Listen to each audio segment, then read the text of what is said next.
Hi, this is Lorenzo. And this is Natalia. Welcome to the podcast Canadian Citizenship by North York Community House. This is the space where our volunteers will read articles about some of the topics you may encounter on the test.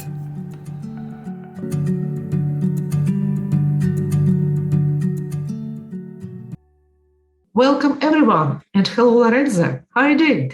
Hi, Natalia. How are you? Good. So Good. let's start our new episode. And today we are going to listen about Thanksgiving, the holiday that we celebrate each second Monday of October.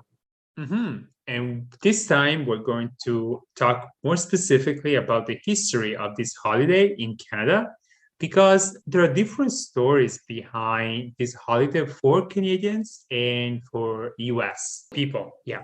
Okay, so let's listen to the story.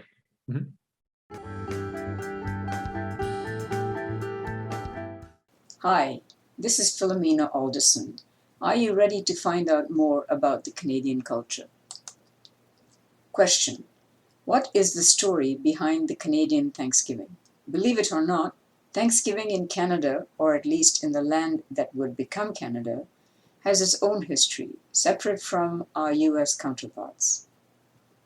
First Nations across Turtle Island have traditions of Thanksgiving for surviving winter and for receiving crops and games as a reward for their hard work. These traditions may include feasting, prayer, dance, potlatch, and other ceremonies, depending on the people giving thanks.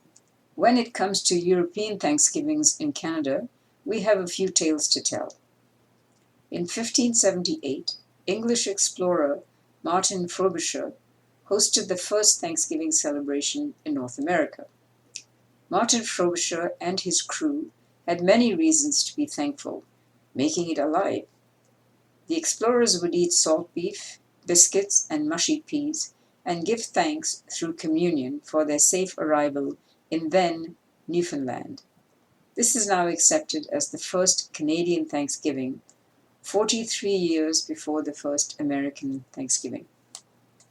48 years later, on November the 14th, 1606, inhabitants of New France, under Samuel de Champlain, held huge feasts of Thanksgiving between local Micmac and the French. Even though the settlers did not know, cranberries, rich in vitamin C, are credited with helping avoid scurvy. The neighboring Micmac likely introduced the French to cranberries, or as they called them, petites pommes rouges, little red apples. To prevent the scurvy epidemic that had decimated the settlement at Ile Sainte-Croix in past winters, the Ordre de Bon Temps, Order of Good Cheer, was founded, offering festive meals every few weeks. Medical treatises recommended better nutrition, more food, and entertainment to combat scurvy.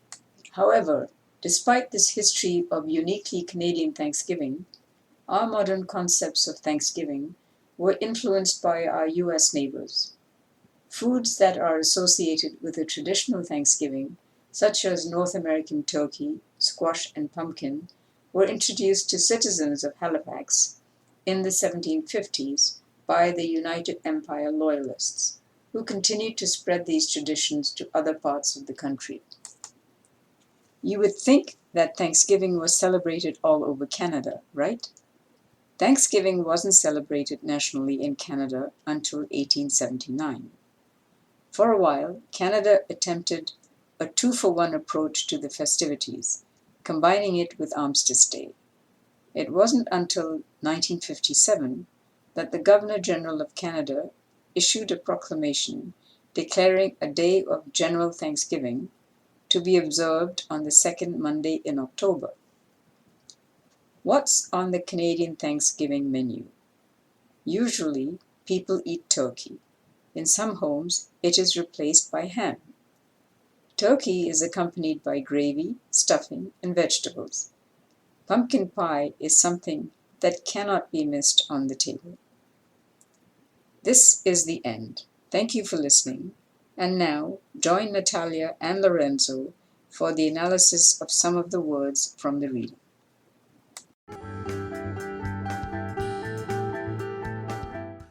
Okay, Lorenzo. So do you celebrate Thanksgiving? I do. Since I came to Canada, yes, Thanksgiving, yes, I do it, but I don't know a lot of the history behind it. Yeah. How about you? So for sure, we do celebrate. And yes, I keep in mind these two meanings of this holiday and try to keep these traditions and always remind my family and my students about this. Okay, nice. Okay, so let's start with the analysis of the vocabulary. So the first word is potlatch. Potlatch. So historically, it was a gift-giving ceremony. During the ceremony, the host used to give gifts to the guests, or another side of the ceremony, the people would destroy the gifts. Am I correct, Natalia? Destroy the gifts as a show of superior generosity, status, and prestige over the enemy. So that's potlatch. Yeah. Okay, and as we mentioned about this history celebration, I definitely would like to go into some details, especially about another tradition. It's powwow tradition, and I always recommend people when it's going around their place to visit. It's a good chance to know more about history of First Nations. So powwow, it's completely different event. It's about gathering for fun. People have a lot of entertainment. They have dancing. They sell food and crafts. So actually, the main purpose is to have fun all together. But potlatch, it's a little bit different. Can you specify why it's different? You're right. So powwow is more about fun. Potlatch is a serious business. So food is served, sometimes, not in a large amount of food and not expensive. And sometimes, so people do see their friends, but it's not about socializing and entertaining and to have like fun. Is more to conduct business. So you have the witnesses and everyone can see what has been done, and they can see that it has been done properly. Yeah. Okay, so but this is a very good traditions that we also can borrow some of them. Okay, so one more very interesting word, it's armistice. Armistice Day. Armistice is a formal agreement during a war to stop fighting and discuss making peace. For example, we can say the First World War ended with an armistice on November 11, 1918, and that's why we celebrate the Remembrance Day on November 11. And also, did you hear about any synonyms that we can use to substitute armistice? Yeah, we can use ceasefire. Cease, stop, fire, the fire. Ceasefire. Yeah. And our last word is to be observed. So to be seen or noticed. So for example, you can say actors are observed by cameras. Yeah. Okay, good example. Okay, and I think this is all for today's session. It was informative regarding the history perspective. For sure, yes. And I hope the audience enjoy this topic also. Yeah. Okay, take care, Natalia. Okay, see you soon. Bye-bye. This is the end of our episode.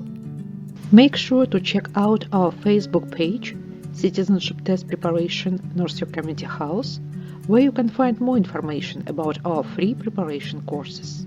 You can also visit our website, NYCH.ca, NYCH.ca, where you will find all the information and updates about our programs. You can also find us on Instagram at NYCH Online, LinkedIn, and Twitter.